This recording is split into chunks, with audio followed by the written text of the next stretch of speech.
ఈ రోజున మీరు పర్మిషన్ ఇస్తే ఒక విషయం, పెహల్గామ్లో జరిగినటువంటి ఒక దురదృష్టకరమైన సంఘటన, రాక్షసుల ముష్కరుల వాళ్ళ అకృత్యం, బలైపోయారు ఎంతోమంది, 28-29 మంది.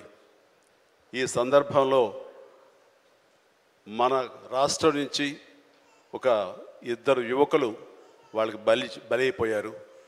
అండ్ ఇది చాలా దురదృష్టకరమైన సంఘటన.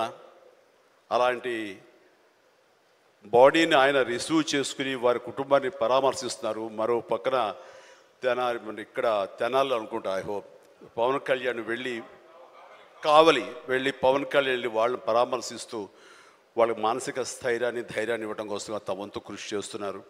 అండ్ వీళ్ళు చేసినటువంటి ఈ ప్రయత్నాన్ని మనస్ఫూర్తిగా నేను అభినందిస్తూ, అలాగే ఆ కుటుంబం 50 మందికి, అలాగే ఇతర రాష్ట్రాల్లో ప్రాణాలు అర్పించినటువంటి ప్రతి ఒక్కరికి హృదయపూర్వక నా కండోలెన్సెస్ని, సానుభూతిని తెలియజేస్తూ వాళ్ళ ఆత్మశాంతి చేకూరాలని సభాముఖంగా నేను కోరుకుంటున్నాను.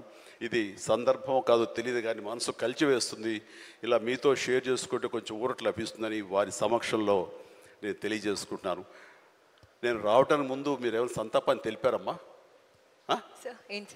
సంతాపాన్ని తెలియజేశారు ఇంతకుముందు? సో వారి సమక్షంలో ఒక 2 నిమిషాలు నిలబడి మనందరం మౌనం పాటించి వారికి మన నివాళులు అర్పిద్దాం.